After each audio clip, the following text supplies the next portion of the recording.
work like hell. I mean, you just have to put in, 80 to 100 hour weeks every week. So all those things improve the odds of success. So when people tell me like, well, what can you do to encourage entrepreneurs to start companies? I'm like, history of the stock market. Tesla was the most shorted stock in the history of stock markets. So, this was affecting our ability to hire people. It was affecting our ability to sell cars. Yeah, it was terrible. They wanted Tesla to die so bad they could taste it. Well, most of them have paid the price. Yes. Where are they now? Get done, and we should just keep doing it or die trying. And I don't need a source of strength. So quitting is not even like... It's not in my nature. And I don't care about optimism or pessimism that we're going to get it done. We basically messed up almost every aspect of the Model 3 production line. From cells to packs to motors, body line, the paint shop, final assembly, everything. Everything was messed up. I lived in the Fremont and Nevada factories for 3 years, fixing that production line, running around like a maniac through every part of that factory, living with the team. I slept on the floor so that the team who was going through a hard time could see me on the floor. That they knew that I was not in some ivory tower. Whatever pain they experienced, I had it more. I mean, there wasn't any other way to make it work. Through the 3 years of hell, 2017, 18, and 19, were 3 years, the longest period of excruciating pain in my life. There wasn't any other way, and we barely made it, and we were on the ragged edge of bankruptcy the entire time. Do you feel that this challenge of figuring out the new way of manufacturing, you actually have an edge now, that it's different, that you've figured out how to do this? At this point, I think I know more about manufacturing than anyone currently alive on Earth. Yeah. So many people so many young people actually from across the globe. If you have an advice to them, young people globally who want to be like Elon Musk, what's your advice to them? I think that probably they shouldn't want to be. You? I think it sounds better than it is. Okay. Yeah, it's not as much fun being me as you'd think. It could be worse for sure. Do you know John Law? I don't know. John Law used to be the richest person on earth 300 years ago. Okay. He was a poker player, a gambler. He was the biggest art collector on earth, so a lot of superlatives. Wow. In the end, he went bankrupt. What? That's a pretty far to fall. Did you ever thought about that option, that something could go wrong and that you could one day lose everything? I mean, there's been many times where I expected to lose everything. Who starts a car company and a rocket company expecting them to succeed? Certainly not me. I thought they both had less than a 10% chance of success. If I go bankrupt, fine, whatever. I don't care. Yeah, I mean, it's really hard starting a company. I mean, you have to basically be prepared to work constantly, from when you wake up to when you go to sleep. You have to be willing to deal with a lot of difficult problems and thorny problems. You have to be willing to deal with an enormous amount of stress. And you just got to push yourself super, super hard. I wouldn't recommend it for most people. No. Try to be useful.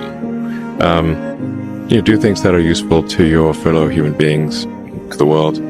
It's very hard to be useful. Very hard.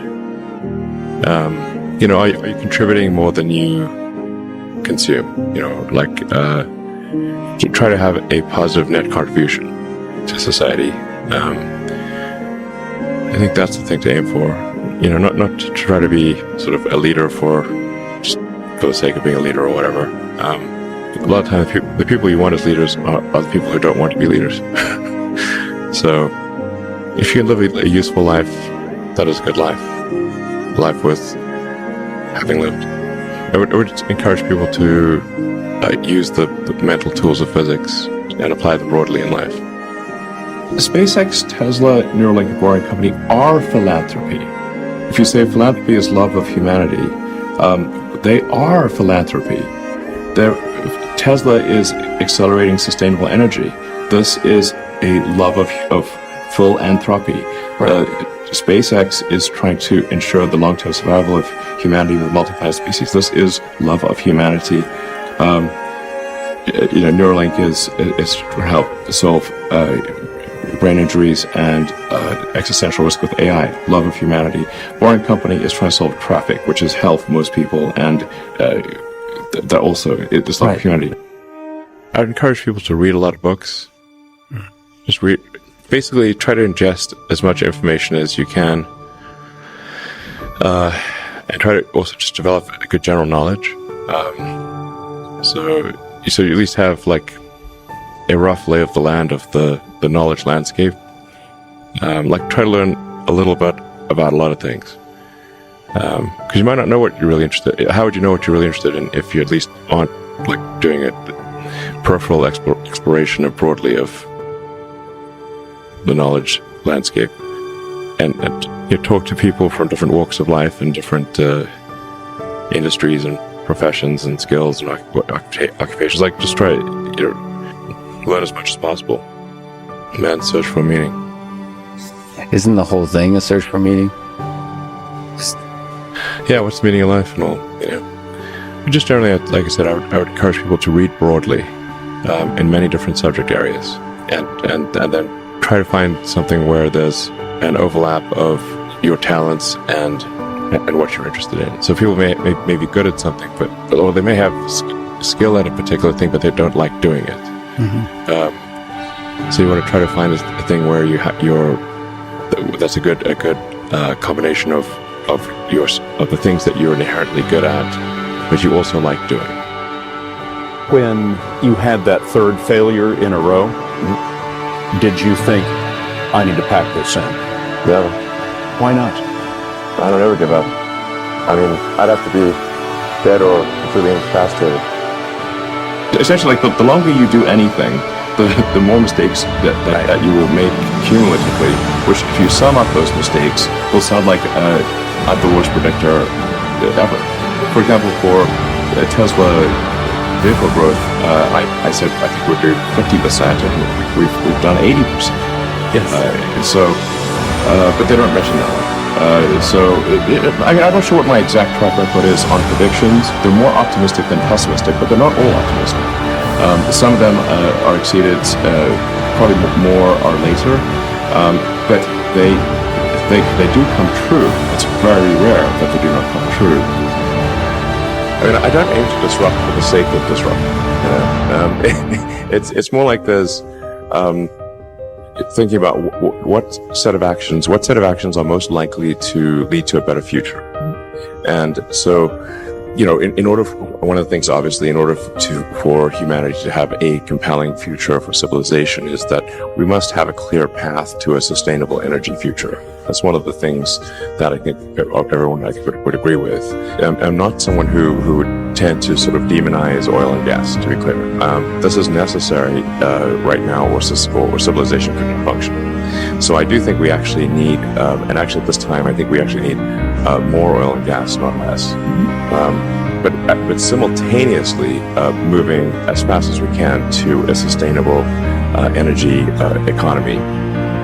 I was living in the factory in Fremont and the one in Nevada for 3 years straight. That was my primary residence. I'm not kidding, literally. Did you keep the couch? I actually slept in a couch at one point in a tent on the roof. And then, but for a while there, I was just sleeping under my desk, which is out in the open in the factory, and for an important reason. And it was damn uncomfortable sleeping on that floor. And always, when I woke up, I'd smell like metal dust. Yeah, but actually, I stopped using the couch because there's a little conference room and a couch there. I stopped using the couch. I just slept on the floor under my desk, so during shift change, the entire team could see me. And this is important because, the team like if they think the sort of their leader is off somewhere having a good time, drinking Mai Tais on Tropical Island, the thing is that since the team could see me sleeping on the floor during shift change with with nothing, they knew I was there, and that made a huge difference. And then they gave it their all. What kind of characteristics does an entrepreneur need or have to be someone like you? Well, I think certainly you need to be very driven and have a high pain threshold. How can Zapier transform your business? Well, let's say you're focused on revenue growth, but you need Elon, you are reported by Forbes and everyone else as now, the world's richest person. That's not a sovereign.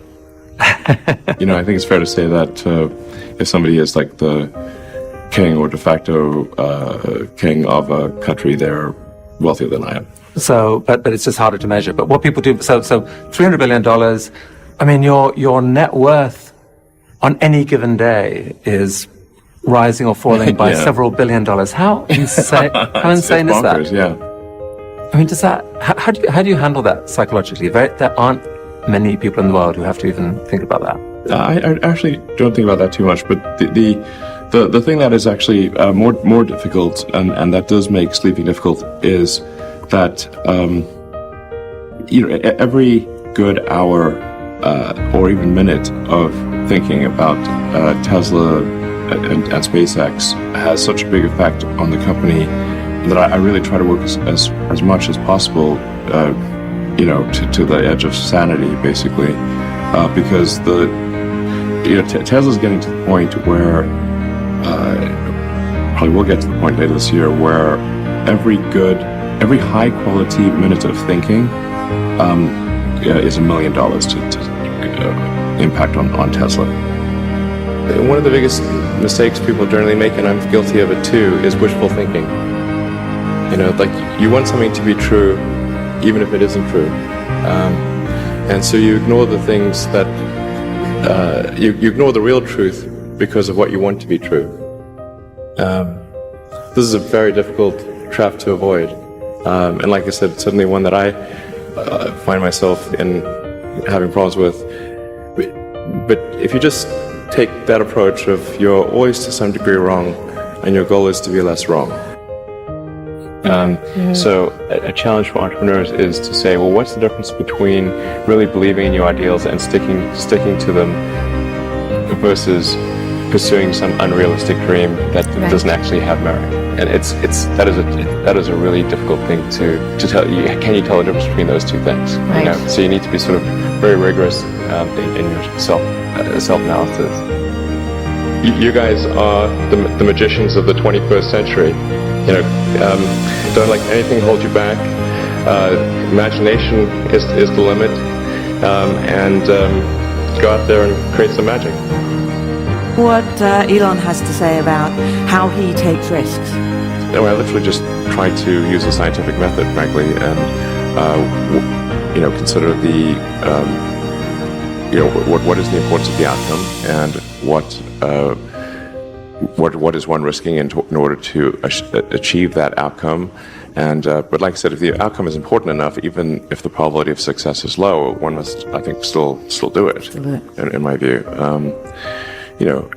some things are very important, and in order to have a good future, and if we don't do them, well, then we're in big trouble. And so, and then how much of a risk really is it? Because if we don't take those actions, we won't have a good future. And I think the riskiest thing would be no action.